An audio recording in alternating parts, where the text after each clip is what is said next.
Italy hosts the 14th round of the 2016 Formula 1 season, and we are going to do a lap of Monza, the home of the Tifosi and one of the original tracks of the Formula 1 calendar. An absolutely classic track steeped in Formula 1 history, and also one of the most famous crowds of all the Tifosi. Absolutely amazing support. So we come to the end of the start-finish straight. Clocking the speeds around 220 miles an hour going into the first chicane there. It's also very important that you don't get as much wheel spin off the exit as well, because the times can be lost, especially in qualifying when it is key. So we go into the curve, we're going to speeds around 160, 170 miles an hour. Absolutely tremendous corner, heading into the second chicane. Very important that you get your car as straight as possible as well, to get a very good exit as well. But also don't go too wide, otherwise you'll end up in that gravel trap, and that is the last thing you want, especially at Monza, because time can be gained but also can be lost very, very quickly. So go into the first Lesmo there, make sure that you do hit the apex like I did in the second Lesmo as well. I didn't hit the apex as well, which you should.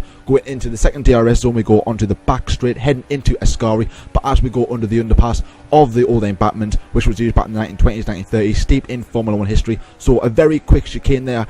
Do not blink. Make sure that you got your movement, everything spot on. Get a very good straight, heading into Parabolica as well. It's also yet another weight, just pretty much like the start-finish straight, except it's got a better corner to go in. Parabolica, one of the most famous corners ever, steeped in Formula 1 history, a bit like when you seen when Ayrton Senna was there back in the 80s as well.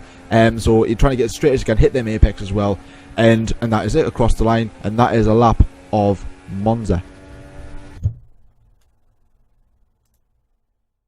Hi guys, welcome to the 2016 Italian Grand Prix preview.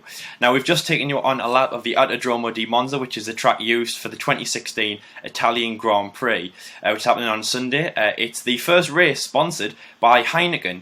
Now I made a video about a few months ago in the absence of JT where I talked about Heineken as a sponsor of Formula 1. They'll be sponsoring races next year. I think it's about 4 or 5 on the calendar, but they're going to start this year, almost a beta version, sponsoring the Italian Grand Prix.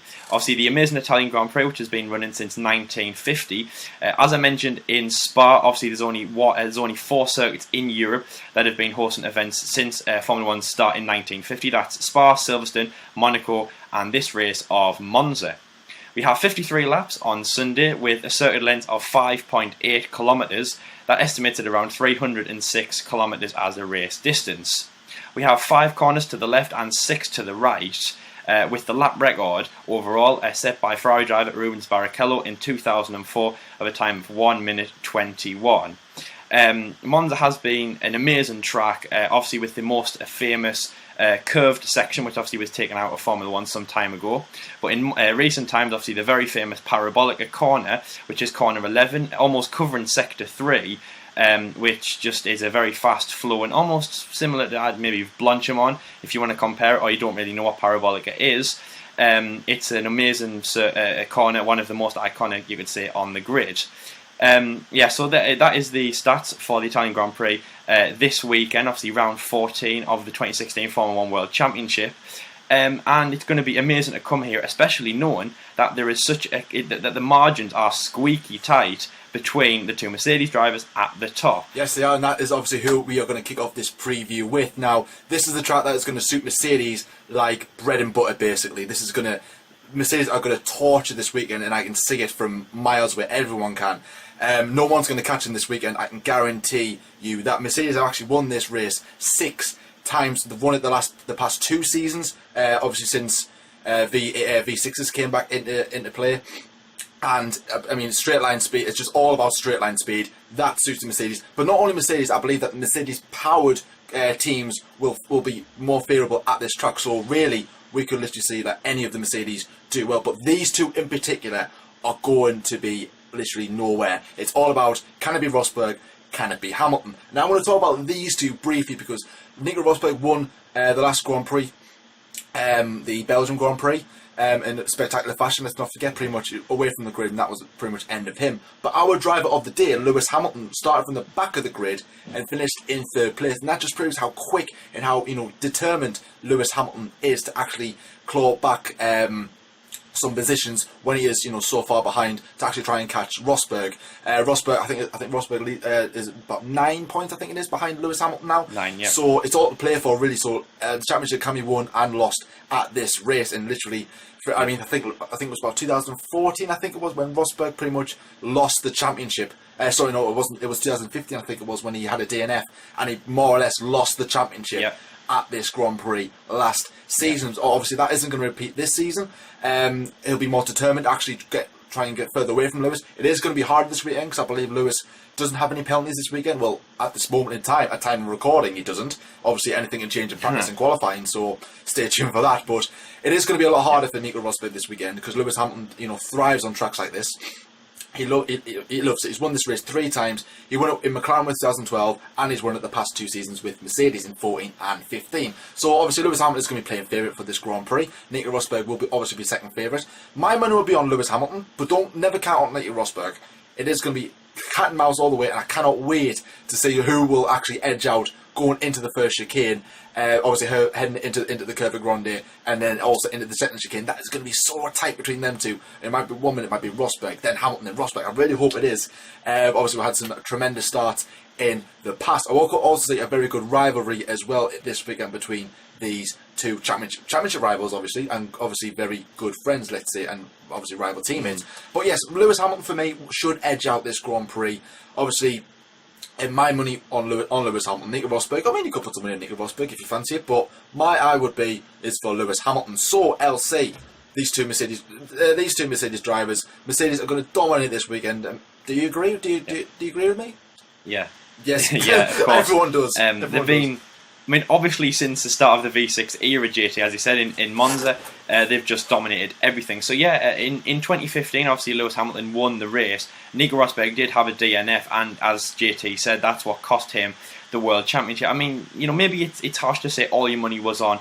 This race was obviously win or lose for him, but yeah, he almost did obviously lose it. 25 points absent from his 2015 drivers' standings, but obviously at that point he was behind a lot more so than he is at the moment. Yeah, I'll say it's 9 points. That is very, very, very, very, very little.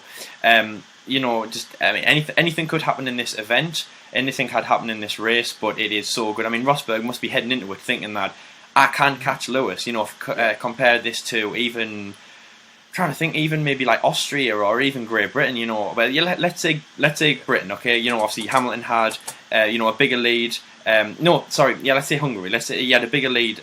Then he got back the lead of the World Championship, and Rosberg's maybe thinking, okay, maybe I'm in trouble here. But now he's heading 9 points. I mean, that is incredible, really. So yeah, I think you could catch Hamilton in this race, obviously, but it'll be hard to catch Lewis. I mean, obviously, you say he went from last place to third place was just unbelievable from the British driver. That just shows how much raw talent he actually has. He's won this race before 3 times. Obviously, with McLaren was an unbelievable race in 2012, probably his best race. Obviously, before his very big blow off Singapore, when it's almost like he decided at that point, right, I'm going to hang up my gloves, I'm going to hang up my McLaren helmet, and I'm going to move on to Mercedes. I've got to say that was a really, really, really good race at that point. Obviously, being in front of the Trafos, you get a bit of booze if you're not a Ferrari driver, but still a great result by him. So I mean, there's not much to say really. It's going to be absolutely really hard to say that Mercedes won't just dominate this weekend. But I mean, Monza is very unpredictable. You've had different winners, different drivers over the time. You've had different scenarios playing out. It's a different track that can change. Very, very, very fast. Rain isn't as common as it is in Spa or anywhere like that, but it still can happen. Obviously, you had, even like 2008. Remember, you had a rookie driver, obviously Sebastian Vettel, Toro Rosso. He came through to win. So if you count on that, then nothing is off the table. For example, obviously you have a lot of rookie drivers. I'd say probably the rookie in the best position. Well, when I say rookie, I don't mean his first season, but the best rookie in the position is probably maybe Carlos Sainz, or even if you're going to go up the grid, Valtteri Bottas, who's probably got the chance of a race win, who's probably in the best position to win at this point. So if it rains, or if any curveballs are thrown in terms of weather, maybe you could see them coming through, but apart from that, it's going to be Mercedes all the time. And JT, as I said to you, why do we even bother doing these previews? Because obviously it's going to be Mercedes. It is obviously going to be Mercedes, but then I just want more things like what happened in Spain. I want more previews to be like where it's like I wasn't expecting that. I think for the next race we were like Mercedes might not even win. We don't know what's going to happen. So yeah, exactly. I wish them all like that. But we have obviously seen a lot more like collisions and stuff in the pack. Obviously, remember in what happened in Spa between Verstappen, Raikkonen and Vettel. We're not going to say whose fault it was, if you said that in Belgium's review, so go and check that out. Obviously you'll probably have your own opinion. It wasn't massive, it wasn't like Spain 2016, but we are open to that. And obviously, as JT said, obviously corner 1, the chicane is just unpredictable, really. It's like everything. It's like La Source, it's like the first corner in Spain, and Sandevot in Monaco. It's just basically first corner calamities, really. We could see that happening, but because it's such a long sprint down into turn 1, maybe we could see that from the two Mercedes drivers if they were to get side by side on the front row of the grid. But the second team to move on to, who again is in such an amazing position to go after Mercedes and are slowly reeling them in, the team that is in second place in the Constructors' Championship, and also the drivers who were in 3rd and 6th in the World Championship, and that is Red Bull Racing. Now, around Monza, they haven't done like standout brilliant before. I mean, obviously, I mean it's really hard to say, to put a price on that. In the last few years, they have been struggling. In 2015, their highest driver was Daniel Ricciardo in 8th place, and Daniel Kvyat in 10th. So they just scraped into the points, but that is a big scrape, and obviously being overtaken by both Force Indias at that point and both Williams last year was really disappointing from them. But as I say, and as I said in Spa, Red Bull they're just rejuvenated. They have they have one new driver, but they have new everything. They have a new car, they have new livery, they have new sponsors. They're called something else. They're not called Red Bull Racing Renault, they're called Red Bull Racing Tag Heuer. They have a better relationship, and also their mentality's changed, because now they know that they can go after Mercedes, and they might not catch them, but they can definitely give them a hard time in what Mercedes probably think will be cruising to a very easy Constructors win. Obviously, with the drivers aside, they're probably thinking that it's going to be an easy Constructors win, and like they did in Russia, obviously in 2014, and then obviously the Constructors' Championship in 2015, also last year for the Americans on the US Grand Prix, was they could just cruise to a nice one, and they're probably thinking that they can wrap it up around Malaysia time, maybe even USA and latest Mexico. But obviously Red Bull don't want that. It's not at all. Red Bull want to win, but we'll see what that happens. Anyway, so their two drivers, Daniel Ricciardo and Max Verstappen. Now, Daniel drove an amazing race, was in contention for the driver of the day in Spa. Just was edged out by obviously Lewis Hamilton, who we don't want to give it to, but we had to, because he did such an amazing race at that point. He hasn't really performed around Monza before, and likewise Max Verstappen hasn't, but obviously only because Max did the previous two run-ins in the Toro Rosso. Obviously Toro Rosso having a good run around Monza. Obviously remember in 2008 with Sebastian Vettel, but that was a long time ago, so there's not much really to say about Red Bull at this point. Obviously they must be on a high from Spa, obviously a podium from Daniel. Max will be on the back foot, obviously mental state from obviously his disappointing race in Spa, obviously, especially in front of his fans and in front of his team, and also obviously with his collision with Sebastian Vettel, what will happen with that. So there's not much to say really about them. It's just I just hope they have a really good race, really, and I hope they get obviously good strong points. I'd like to see one of them on the podium, but as we didn't see them on the podium last year and for a good few years before that, even through the dominant years obviously of like 2010, 2011, 2012 and 2013, it's hard to say really. So Red Bull Racing, I mean JT, it's hard to put, it's hard to sum up Red Bull around Monza. So how do you think they'll get on this weekend? I don't think they will do as good as what people would think, because again, straight line speed in a Renault car, not Renault car, but like a Renault engine car, it's not going to be good.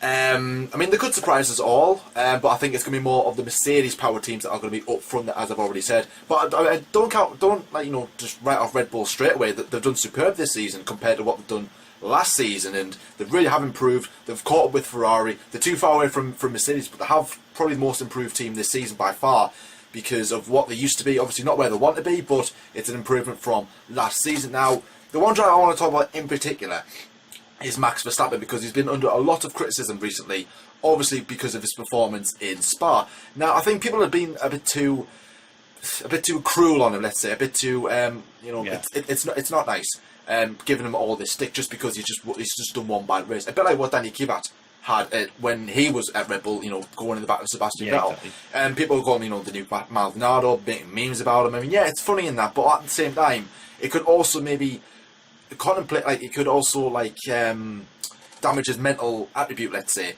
and maybe not as focused well because he's thinking like, oh, what are other people thinking about us? Because he's young in that he doesn't know how to react to this sort of thing. But maybe he does. I'm not too sure. But I would imagine.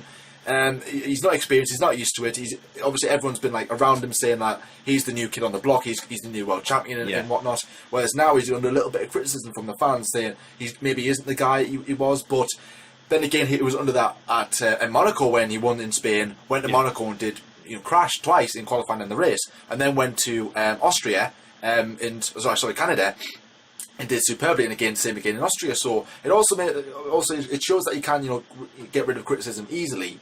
But at the same time, he needs to get his head down, focus on the job that needs to be done, catch Mercedes as much as they can, get as much points as they can, and go for pretty much the highest he can get is third place. And I hope that is the case. I hope, because I like Max Verstappen, I'm sure Elsie does, I'm sure everyone else supports this kid. And I hope it really doesn't affect him. I think people have been a bit too cruel on him, but I do hope get that out of his head, focus on the job, do well, maybe even get a podium. Possibly a win should both Mercedes crash out in turn one. And same again with Daniel Ricciardo. Superb job to get P2 in Belgium on the podium as well. And he got Mark Webber to drink out of his shoe, which I think is a little bit disgusting, if I'm honest with you. It doesn't matter if it's an Aussie tradition or not. I think it's a bit, oh God. Just think he's had them shoes on for like 4 hours.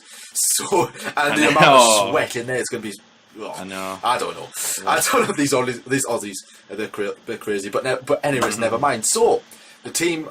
probably that everyone wants us to talk about is obviously the team I'm wearing now. Ferrari, the home team. And they have won this race 19 times. And that is pretty impressive. But the thing that isn't as much impressive is that they haven't won this in about 6 years. They haven't won it since 2010. The last time they won it, Fernando Alonso was at the wheel.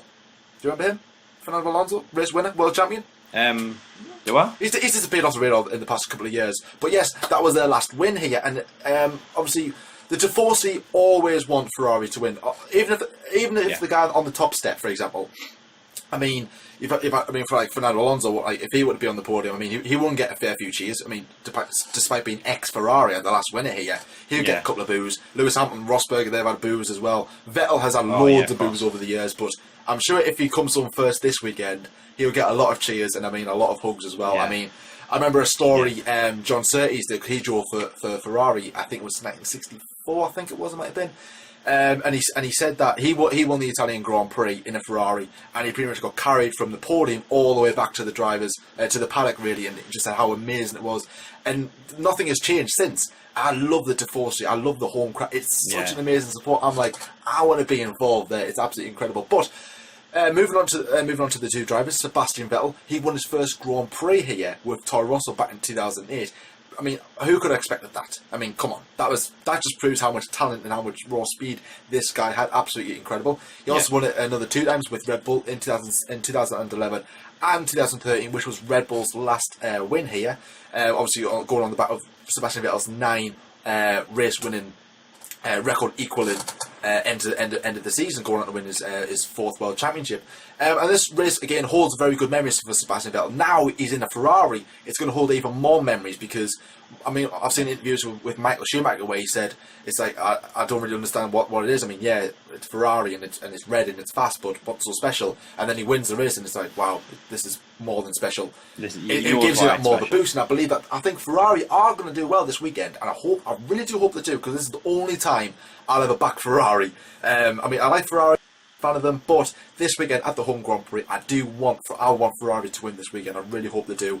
Kim Brighton on the other hand, he's raced with Ferrari before. He had some for the past 2 seasons, and he did when he was in a faster car. So he knows what to expect. He knows the thrill and the boost and everything. Sebastian Vettel had that for the first time last season, and he said that he loved it. Being here, I was on the podium as well, so absolutely fantastic. But all of Ferrari want to see them on the top step. But will Ferrari get on the top step? I doubt it. I really, really doubt it. I hope they do, but I can't say it. As like I said, Mercedes are the team that are going to go out there. Long gone, see you later. I'll probably see it in Singapore. But for the rest of the grid, I think Ferrari should get best of the rest. I really hope they do. More Sebastian Vettel, I believe he can get a podium at this weekend. Should Ferrari get their strategy right, guys? Come on. It's about time.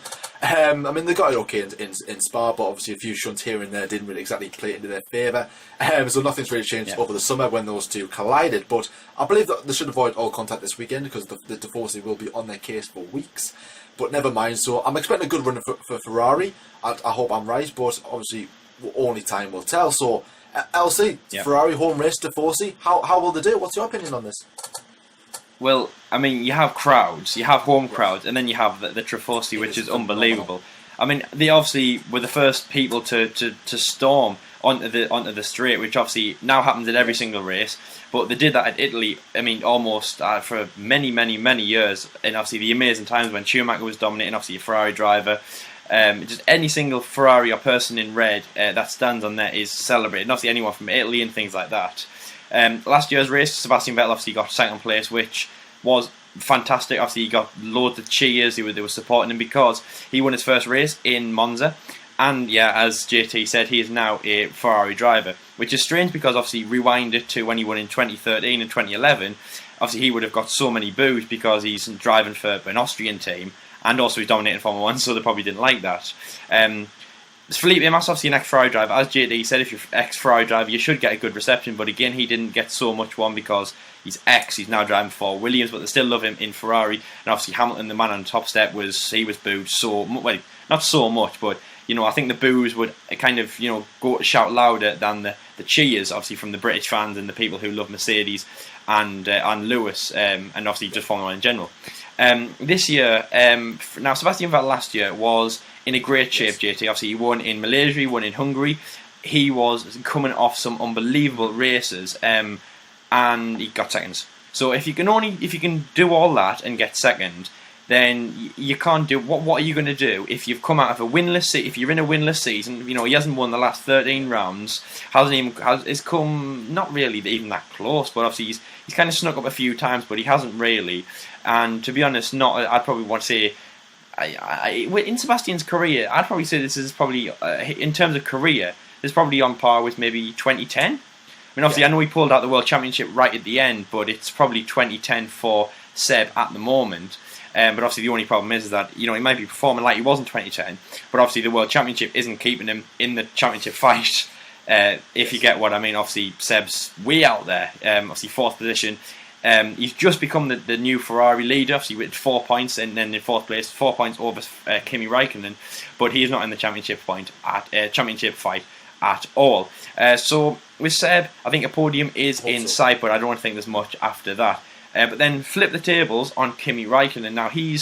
Now the weird thing is, right? Okay, we all thought he would have a bad 2016. He's had a mint 2016. Then we all thought he would do a mint Belgian Grand Prix. He didn't. So. I think it's reverse. I think it's like reverse psychology with Kimi Räikkönen JT. I think we've got to tell him he's going to do a bad race, and then he'll do a good race. But no, he won't. Well, I hope so too. But we're not going to say Kimi's going to do a bad race. I think he will do a good one. To get onto the podium would be amazing. Obviously, you remember second and fifth for the two Ferrari drivers last year. This year, if it could be a double Ferrari podium, that would be amazing. Obviously, either is that first place and third place, first place and second place, first place and first place. No, it can't be. I'm joking. First 1-2 on the podium would be amazing for Ferrari, but probably not out of sight. If one of the Ferraris can sneak onto third, that would be great. But remember though, guys, you have the Mercedes, their fight is still alive, but then you have the two Red Bulls behind you. Trying to get onto the podium. What are they going to do? They're not going to let you. They're not going to let you easily get onto the podium without a fight. They're not going to go. Here you go. Max Verstappen's not going to go. Oh well, I tell you what, Kimi, I kind of got in a collision with you last time. So are we all are we square? Are we cool? I'll let you past. Are we cool, man? But that's probably what Seb expects. He'll probably say in the drivers' press conference that Verstappen owes him to step aside or something like that. But yeah, I mean, Ferrari, I can't say much for them, which is a real shame because obviously they have an amazing run round there. Home race, just so much support from them. I mean, yeah, there's not much to say really about Ferrari. So it's just absolutely unbelievable from them. It would be great to see Ferrari perform. Next team we're going to move on to is Force India, the Mercedes-powered team, who have done incredibly well over in Monza for the last few races. Obviously, remember in the 2015 race when they finished 6th place and 7th place, obviously 8 and 6 points, really well done. Again, that helped them in the Constructors' Championship this time last year. So Sergio Perez, I mean, he has had a stellar season so far. Obviously, many podiums, but the most important thing, JT, remember he's won Driver of the Day award twice, borderlining a third time even. He has been the Neely man in terms of our Constructors' Championship. He's won it 2 more times than Rosberg and all that, so it's just something else to rub in. And also as well, more importantly, obviously 2 points ahead of Williams, which is great from Force India. Obviously they've beaten another Mercedes powered team. So Force India, I mean, yeah, there's not much to say really about them other than I think this race will be spectacular by them. Now, we have said that a lot of times when we said it's going to be a spectacular race, and it hasn't been for somebody. But, I mean, yeah, I think a good, solid haul of points for them. So for Force India, obviously what I think they'll do, obviously both into Q3, they'll be throwing some curveballs in there. Now, I mean, in the past, obviously, people like I'd say more so Nico Hülkenberg, which is strange because obviously, as you know, he's never been on the podium. But he does a lot of these where he'll just throw like curveballs into Q3 and things like that, where he'll just shoot up. There's been a lot of times when I've been watching qualifying and he's come from Q1. I've been thinking he's an average Q1, and then past 20 minutes. And then he's in Q3, like 5th position, 4th position. He's there, and I'm like, what's going on here? Nico Hülkenberg. Where's he come from? But they do a lot. Obviously, also Sergio Perez. But obviously, Sergio is quite consistent. Nico just comes out of the blue. But it doesn't matter though, because if Nico can pull something out of the blue for this race, then you've got a real chance. And obviously, as you know, Force India, they've got great straight line speed. They can master these kind of long, aerodynamic tracks compared to the slower, like cornered tracks. Obviously, that might suit teams like Red Bull and Toro Rosso. Yeah. So they really master that kind of tracks, and Monza should be great for them. Has a good. Yeah, Force India and Monza, obviously, they kind of do go hand in hand as well. Obviously, for a mid-level team where they are, can be very strong for them. And I'm just, there's nothing really I can say about Force India apart from I'm just thinking that they're going to do a really stellar race. Good, solid haul of points for them. And as you know from Sergio Perez, he has gotten the podium before, so there's nothing stopping him getting on the podium for this race. So JT, Perez on the podium, and Force India, how do you think they'll get on in Monza? Possibly if they get the strategy right. Obviously, they've got the straight line speed. They've got the cornering speed. They've got the right engine to do it. They've got the right drivers to do it. I don't say why not. Why not put a bit of money on? Why not? One of the Force Indies, more Perez than Hülkenberg, but you don't obviously never discount Hülkenberg. No. I mean, Force India have really impressed me this season. I mean, the team that people have been saying financially they're not the strongest. They're not mentally, the strongest, but they've just excelled over expectation, which is absolutely amazing to see. And this team is definitely on the rise. And as I've said before, if any team were to jump up and become like the new Red Bull or the new Mercedes when the rules have changed, so obviously that one team where they just dominate, I think it'll be Force India because I don't know, like. They were saying that they haven't made much progress from last year's car to this year's car, but this year's car is so much better than I'm talking about last year's B-spec car because they had two different cars. So the B-spec car from last season compared to the car this season, it's so much better. I mean, fantastic showing last round. I think it was 4th and 5th. Absolutely incredible performance from Force India, which then elevates them above Williams. So they're now in 4th place in the constructors. Financially that'll be so much better and so much easier and so much greater for them. Hopefully they'll come on stronger and attract more sponsorships, which is obviously very important in Formula One. I think they are keeping these two drivers as well. So again, very good teammate relationship as well. Good communication within the team. It is a very strong team at the moment, and I hope that doesn't really fade away. So I think Sergio Perez has got a better chance of a podium. I believe these two Q3 appearance definitely is on the cards, has to be. I believe again a double points finish for Force India is almost on the cards should they avoid any sort of trouble. Obviously the reliability is quite good as well on this car, which is very important in Formula One. But also Sergio Perez, obviously he's been on the podium twice already this season, and he's won the F1 WHO award twice as well. So again, that is very, very crucial as well. So he'll be going for a third podium, which could also mean a third Driver of the Day award. But obviously that'll obviously God knows if he actually will. Nico Hulkenberg, a bit unlucky not to get a podium on at the last Grand Prix, but he did a very, very good showing. So what Nico Hulkenberg is really, really like as a driver, he's quick, he's consistent, he's determined, able to do the best he possibly can. He always got outshone by his teammate, but Nico Hulkenberg is like kind of like that dark horse where you wouldn't pretty much like in Spa. Where did Hulkenberg come from type of thing, you know what I mean? As I was saying in my stream, I was like, whoa, what's the Force India? What's going on? So again, don't count them out, but I'm expecting a very strong showing from Force India. The next thing I'm just going to briefly mention is Williams, and you know me and Williams don't really go hand in hand. We're not exactly the best of friends at the moment, because as I've been criticising Williams a lot and proving my point from the last race, they're now in 5th place behind Force India in the constructors. I mean, that is just poor in itself from Williams. It really, really is. How will I see them this weekend?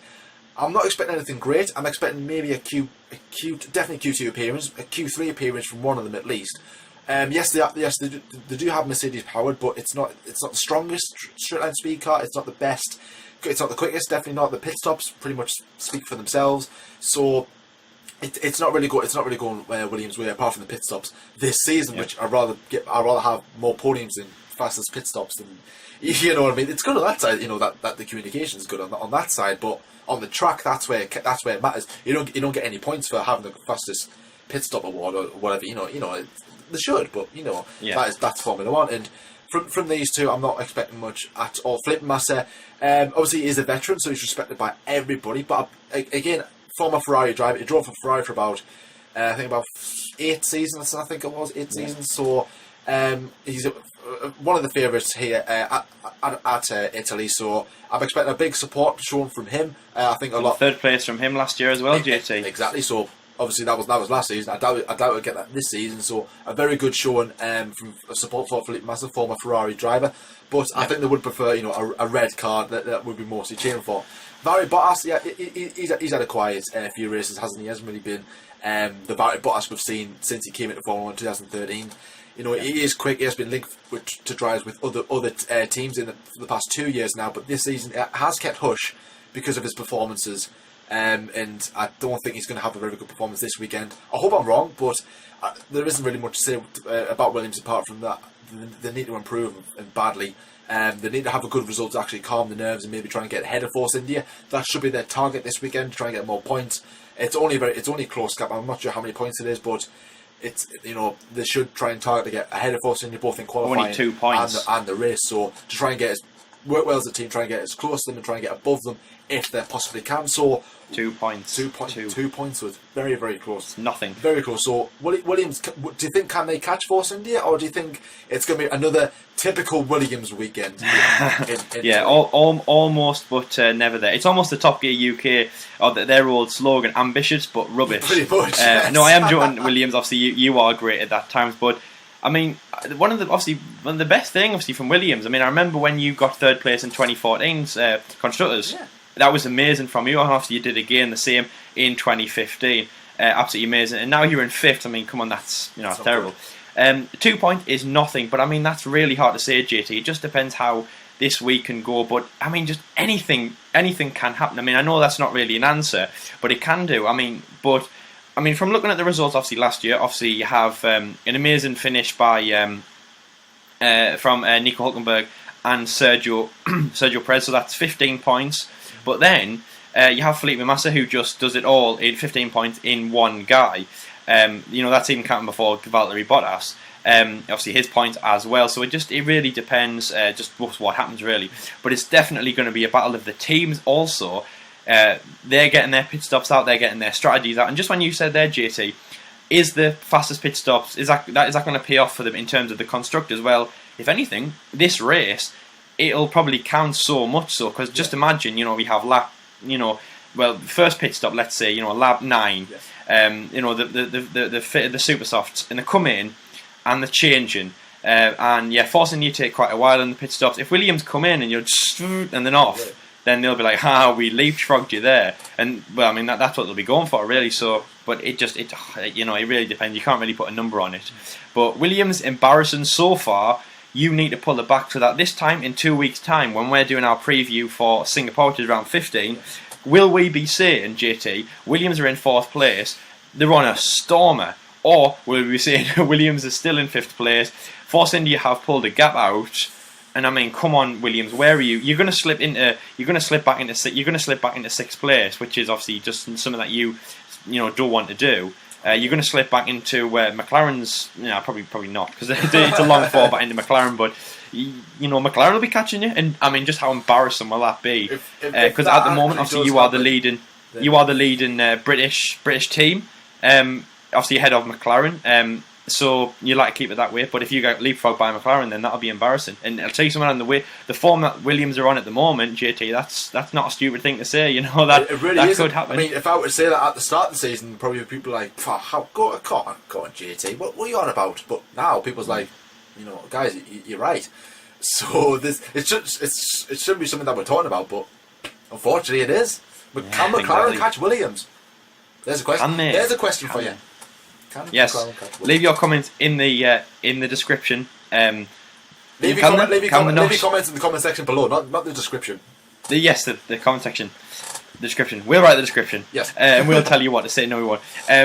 But again, also as well, if you said that to somebody who hadn't watched Formula 1 in a good few years, can McLaren catch Williams? People would start laughing and go, "Well, come on, McLaren. They've got JB, and obviously, well, at this point now they've got Fernando Alonso, 2-time world champion.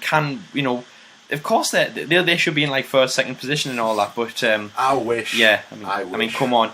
Obviously, from the last race, obviously Jenson Button's DNF, he collided with Pascal Wehrlein, or should I say, Pascal Wehrlein parked his car on Jenson Button.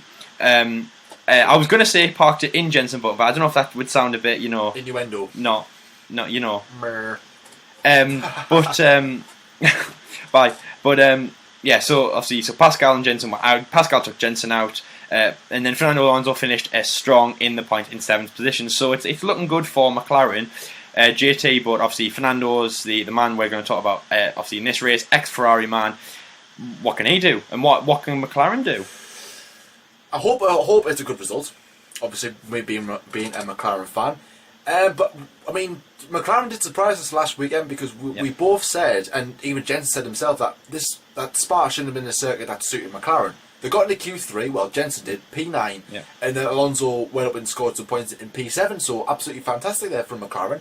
So normally I would say I'm not expecting anything this weekend, but I really don't know. I honestly don't know. McLaren could make an appearance in Q3, possibly.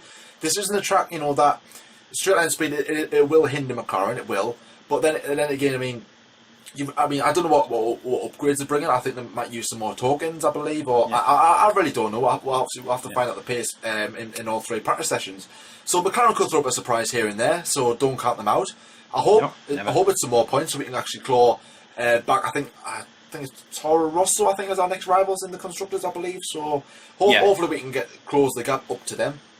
McLaren have a 3-point lead on Toro Rosso, so again, I mean, that's terrible. If anything, that'll be another incentive for Toro Rosso, obviously an Italian team with an Italian engine. Exactly. Can they catch McLaren, which would be great from them? So we'll have to get ahead of them, and obviously I believe Williams will be in the distance as well. So obviously we've got to try and beat them as much as we can. So obviously to do that, we're going to need to score points. Back in McLaren all the way, but realistically, I really don't know, because I was so unexpected last weekend that I really didn't know what was going to happen. I thought we were going to do bad, but actually did all right. So this weekend, I'm going to hope for a Q3 appearance. I'm going to hope for maybe some points, but maybe P9, P8 around that mark for McLaren. Whether it's Jenson or Alonso, I really don't know. One of them, obviously, but really, I don't know. I hope it's points. It is hard to say. So anyway, guys, that's obviously the big teams that can. What can they do? Obviously, the other teams like Haas, Renault, Manor, and then obviously whoever the hell Sauber are. What can they do in this race with not much? But obviously, as you remember, guys, Sauber and Haas, and obviously Toro Rosso, who we didn't preview, they are all running Ferrari engines. So what can they do? Obviously, as you know, Italian engine. So if anything, that's kind of the Travosi will support them. And see what they can do. Obviously, as you remember, Esteban Gutierrez probably alongside the two Renault drivers in terms of terrible this season, being next to Romain Grosjean, who was being fairly consistent in race, obviously getting points here and there, obviously, but an amazing 2-start to the season. And the last thing to mention in this preview is obviously we are very happy that Kevin Magnussen of Renault obviously has recovered from his injury. It's amazing to see obviously that he only had a little cut on his ankle after that spectacular crash that he had, but he's all fine. He passed the he passed the FIA's medical tests.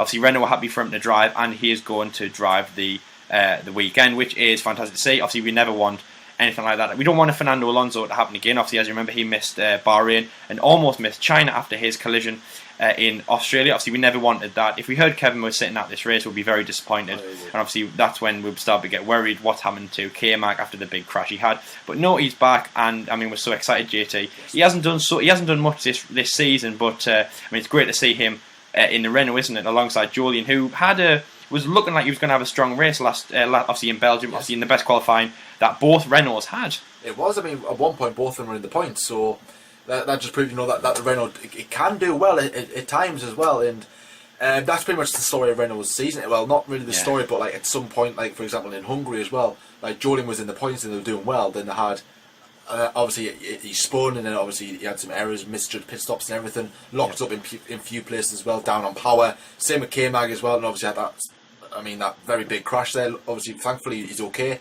And that's, I mean, pretty much, I think that is going to be a familiar story throughout this season for Renault. I'm not expecting much this weekend. Can't really see them getting out into Q2. I believe Q1 appearances is going to be very likely because the Renault cars are just going to be soared down on power. It's going to be quite scary. And yes, that's pretty much it about Renault. There's not much to say about Renault apart from I'm pleased K-Mag's okay. They're not going to score. They're not going to do well, and they need to pretty much improve. Really, obviously, I think K-Mag's seat is under pressure at the moment, is under question at the moment. So I think that talk should be like that again this weekend. That could also play on his mind. So I don't know. But then again, he's a professional, so it might do. It might not. It might not. Yeah. Exactly. So anyway, guys, that's the end of our preview. Make sure you catch obviously, I hope you enjoy the Italian Grand Prix weekend, which is happening this weekend. We have the F1 debate show coming out on the day of Saturday qualifying, and then also the review after the race, which should be great. Let's see what we say. Will Rosberg have caught Hamilton? Will Williams have gone ahead of Force India again? Who will have moved up? Will it Ferrari driver being on the top? There's so many questions we will answer for you guys on Sunday. So thank you very much for watching this preview. We also hope you enjoyed our track guide at the start. Yes, new feature. And yes, new feature that will be on in the rest of the season. And hopefully in 2017 also. So thank you very much for watching the guys, and we will see you in the next episode. See you later, guys.